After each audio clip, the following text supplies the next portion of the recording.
حضرت سیدنا امام جعفر صادق جن کی نیاز شریف کرتے ہیں 22 رجب کو. ہاں کچھ شکی لوگ جن کو انگریزوں کی میز سے عقیدہ ملا وہ کہتے ہیں یہ نیاز کا کیا فائدہ ہے. ہم نے کہا برا مت مانو, نیاز کا فائدہ یہ ہے کہ بہانہ ہے امام جعفر صادق کا اور کھلانا ہے غریبوں کو. بہانہ ہے غوث پاک کی 11ویں کا اور کھلانا ہے غریبوں کو. اور آپ صرف غریبوں کو نہیں, مالداروں کو بھی. بھئی مالداروں نے کون سی چوری کی, کون سا قصور کیا؟ غریب کو کھلانے پہ بھی ثواب, مالدار کو کھلانے پہ بھی ثواب, لیکن غریب کو کھلانے پر زیادہ ثواب. کیوں؟ اس لیے کہ اس کو پسند کی غذا ملتی نہیں. اچھا کچھ لوگ اس پر بھی ٹپنی کرتے ہیں, بولتے ہیں چلے ٹھیک ہے پھر وہ پوریاں ہی کیوں بنے. ہنسنے کی بات نہیں, وہ پوریاں ہی کیوں بنے, کیوں بناتے اس دن پوریاں؟ حلوہ ہی کیوں بنے, کھیر ہی کیوں بنے؟ حالانکہ حلوہ پوری کھیر میرا عنوان نہیں ہوتا ہے تقریر کا, لیکن میں صرف آپ کو بتا رہا ہوں حکمت کیا ہے. کسی کا مذاق بھی نہیں اڑانا, بات سمجھ میں آئے تو قبول کرنا, نہیں سمجھ میں آئے تو یہی چھوڑ کے چلے جاؤ. میں کون سا آپ کے ساتھ سودا بازی کرنے آیا ہوں؟ اچھی لگے تو لے جاؤ, نہیں اچھی لگے تو چھوڑ جاؤ. پوریاں ہی کیوں بھائی؟ 22ویں پر پوریاں ہی کیوں؟ شب برات پہ حلوہ ہی کیوں؟ میلاد النبی پر کھیر ہی کیوں؟ غوث پاک کے موقع پہ بریانی پلاؤ ہی کیوں؟ میں کہتا ہوں, آپ سے پوچھتا ہوں, مجھے سچ بتانا کتنے ایسے گھر ہیں جہاں پورے سال میں کبھی پوری بنتی بھی نہیں؟ کتنے گھر ہیں نہیں بنتی؟ بھائی آپ غریب لوگ کی بات نہیں کر رہا ہوں, مالداروں کی یہاں بھی نہیں بنتی. ذہن ہی نہیں جاتا ادھر. بہت اچھی بات. شب برات کے علاوہ حلوہ نہیں بنتا, مال نہیں بنتا.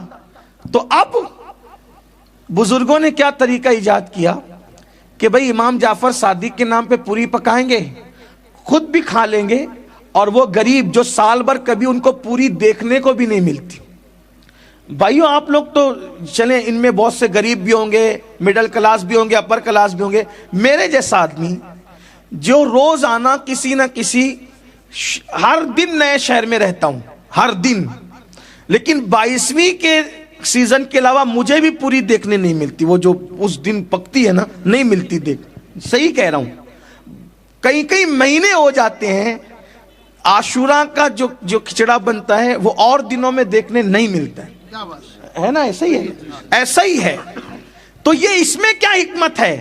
تو بزرگوں نے ولیوں کے نام کے بہانے یہ کیا کہ ہم مخصوص کر دیں پوری, تو بہانہ جعفر صادق پاک کا ہوگا, لیکن رسول اللہ کے غریب امتی اس دن پوری کھا لیں گے. یہ ہے کھلانے کا مقصد. اور یہ ہے کہاں سے؟ قرآن سے ثابت ہے کھلانا. اللہ پاک قرآن میں ارشاد فرماتا ہے, بیک گراؤنڈ آیت کا یہ ہے کہ اللہ جب جنتیوں کو جنت میں ڈالے گا اور جہنمیوں کو جہنم میں ڈالے گا, تو جنتی اور جہنمیوں کی اللہ بات کرائے گا. تو جنتی لوگ جہنمیوں سے پوچھیں گے ما سلککم فی سقر, قرآن کی آیت ہے. جنتی لوگ جہنمیوں سے کیا پوچھیں گے؟ ما سلککم فی سقر, تم جہنم میں کیسے آئے؟ تو جہنمی لوگ کیا کہیں گے؟ کیا کہیں گے؟ قالو لم نکو من المصلین ولم نکو نطعم المسکین, ہم نماز نہیں پڑھتے تھے اور ہم غریبوں کو کھانا نہیں کھلاتے تھے, اس لیے جہنم میں آ گئے. اس لیے ہمارے بزرگوں نے کہا کہ جب جہنمی جہنم میں کیوں جائیں گے؟ نہ غریبوں کو کھانا کھلاتے نہ نماز پڑھتے, اس لیے جہنم میں جائیں گے. تو سنی نماز بھی پڑھے گا, نیاز بھی کرے گا, تاکہ جنت میں چلا جائے.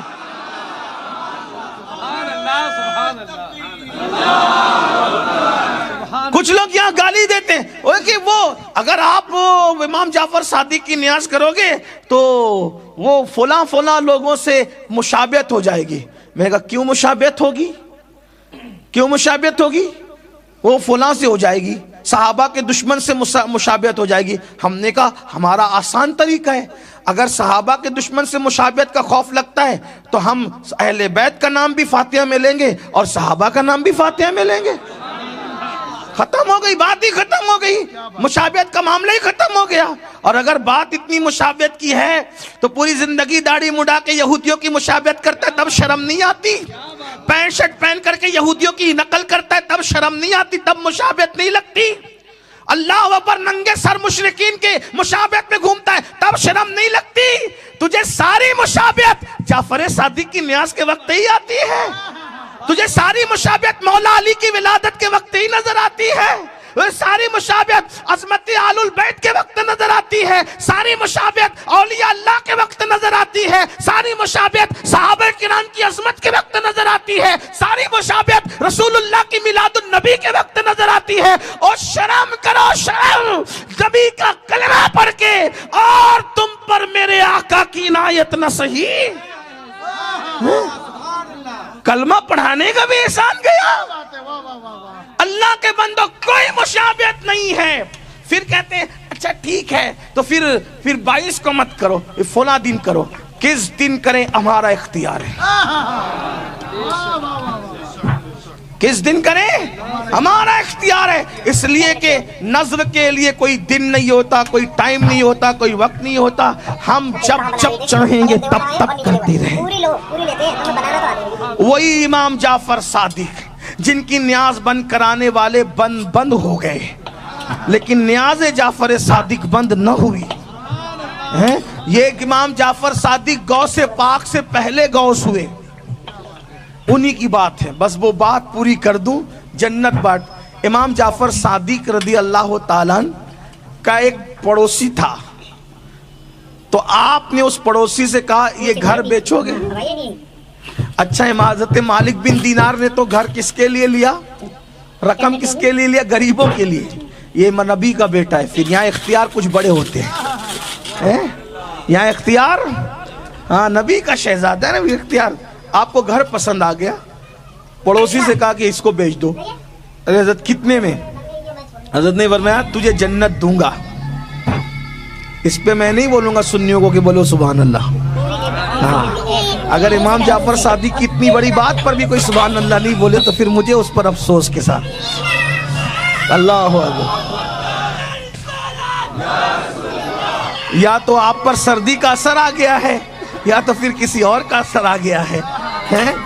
امام جعفر صادق پاک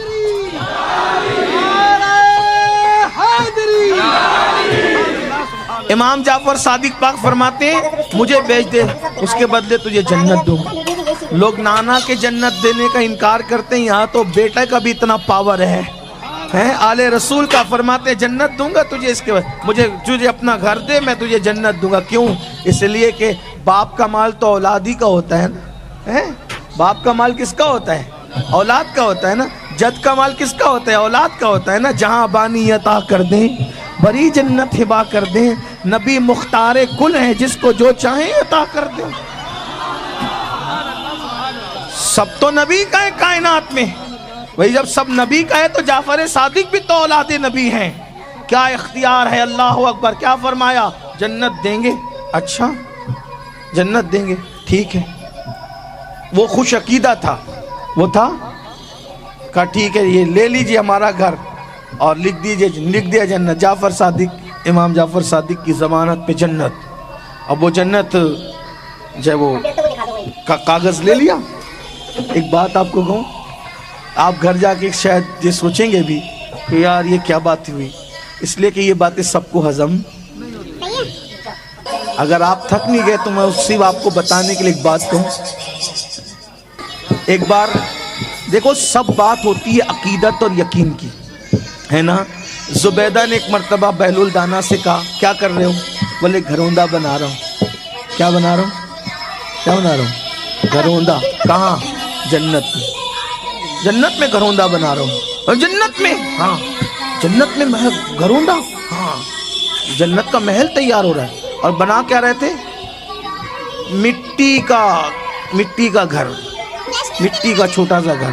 اور کیا کہہ رہے ہیں؟ جنت میں گھروندہ بن رہا ہے، جنت میں محل بن رہا ہے۔ لیکن عورتیں ہوتی ہیں، عورتیں کچھ عقیدے کی پکی ہوتی ہیں، اس لیے عورتوں کو جلدی سے عقیدے کے معاملے میں بگاڑا نہیں جا سکتا، ہے نا۔ ہاں وہ کہتی ہے تم جو چاہو باہر جاؤ کرو، ہم تو وہی کریں گے جو ہمارے باپ دادا کرتے آئے ہیں۔ ہاں تو نہیں ہوتا جلدی سے عورتوں کو بگاڑ، اسی لیے لوگ عورتوں کو بگاڑنا چاہ رہے۔ گانے، سیریل، فلمیں، ان کو ختم کر دو۔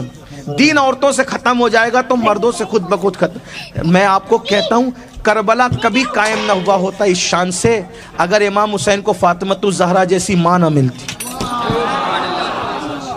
میں آپ کو یہ بات پورے یقین کے ساتھ کہتا ہوں, کربلا کے پیچھے کوئی فاطمۃ الزہرا جیسی ماں کی دودھ کی تاثیر ہوتی ہے تب تاجدار کربلا پیدا ہوتا ہے. عبد القادر جیلانی کبھی غوث اعظم بن کر محی الدین بن کر نہ چمکتے اگر ام الخیر جیسی ماں کا دودھ نہ پیا ہوتا. کیا سمجھتے ہو؟ اسی لیے کسی انگریز مفکر نے کہا تھا تم مجھے نیک مائیں دے دو میں تمہیں نیک قوم عطا کروں گا. اچھی مائیں دو میں اچھی قوم عطا کروں گا. اس لیے آج ہماری بچیوں سے بیٹیوں سے دین نکالا جا رہا ہے, دین سے دور کیا جا رہا ہے, کفر شرک اور بدعت اور خرافات اور دنیا داری میں ان کو مبتلا کیا جا رہا ہے. اس لیے کسی کہنے والے نے کہا ہے جب باپ دیندار ہوتا ہے تو دین گھر تک ہوتا ہے, ماں دیندار ہوتی ہے تو دین نسلوں تک ہوتا ہے. ماں کا دیندار ہونا بہت اہم ہے.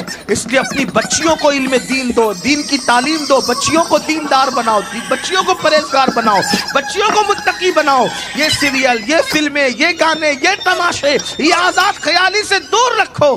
تو زبیدہ تھی بیوی ہارون رشید کی, اس نے کہا یہ جنت میں گھروندہ محل تعمیر کر رہے ہیں. ہاں بیچیں گے بابا؟ ہاں بیچیں گے. کتنے میں؟ آکے 2 دینار دے دو. اس میں اتنے سستے. اس نے اس بادشاہ کی بیوی تھی, کیا مشکل تھا, نکالا دے دیا. خوشی خوشی گئی, گھر پہنچی. ہارون رشید نے کہا بڑی خوش نظر آ رہی ہے محترمہ, بڑی خوش ہے. ہاں ہم تو جنت خرید کے ہیں. یقین یقین ہم جنت خرید کے ہیں. اچھا جنت, وہ مذاق اڑایا. وہ دیوانے کے چکر میں پڑ گئی. 2 دینار گئے ہاتھ سے, گئے ہاتھ سے 2 دینار گئے. ایسا ہوا جو بھی کہنا تھا کہا, اور اس کے بعد وہ سو گئے, وہ سو گئی. اچانک رات کو چلاتے ہوئے اٹھے جناب اور کہا کہ زبیدہ کو بلاؤ. زبیدہ ہی کیا ہوا؟ کہا کہ بہلول کو ڈھونڈو. کا بات کیا ہے وہ بتاؤ, بہلول کی ضرورت, تم تو مذاق اڑا رہے تھے بہلول کا, بات کیا ہے؟ بولے ہم نے خواب دیکھا. کیا خواب دیکھا؟ کہا محشر ہے اور جنت ہے, تمہارا نام لکھا ہے. تو ہم جانے لگے تو ہمیں روکا فرشتوں نے. ہم نے کہا یہ ہماری بیوی ہے. تو کہا وہ بیوی سب دنیا میں شریک حیات ہے نا, وہ جنت میں تو اللہ جس کو چاہے گا ساتھ رکھے گا. شوہر کی جنت میں بیوی نہیں, بیوی کی جنت میں شوہر نہیں, جس کی جنت میں وہی جائے گا, جو جس کے لیے وہی جانا ہے نا, جس کے لیے مقدر ہے. چلو یہاں سے نکال دیے گئے. آپ خرید کے آئی نا, ہمیں بھی خریدنا ہے. اچھا چلو. پھر نکلے ڈھونڈتے ڈھونڈاتے, وہی ملے. انہوں نے بھی وہی نقل کی. کیا کر رہے ہیں؟ گھروندہ بنا رہے ہیں, جنت میں محل تعمیر کر رہے ہیں. بیچیں گے؟ کہاں بیچیں گے, وہی بات ولی کی وہی بات. کتنے میں؟ پوری سلطنت دے دو, گھروندہ لے لو جنت کے. واہ بھائی اتنا مہنگا. ان کو تو 2 میں دیا, 2 سکوں میں دے دیا, اور ہمیں پوری سلطنت. مسکرا کے کہا اس نے بن دیکھے یقین سے خریدا تھا. اس نے بن دیکھے یقین سے خریدا تھا. تو خواب دیکھ کے آ رہا ہے تو پھر قیمت بھی تبدیل ہو گئی ہے. یقین پیدا کرو, یقین. میرے مرشد اجازت حضور شیخ الاسلام والمسلمین فرماتے ہیں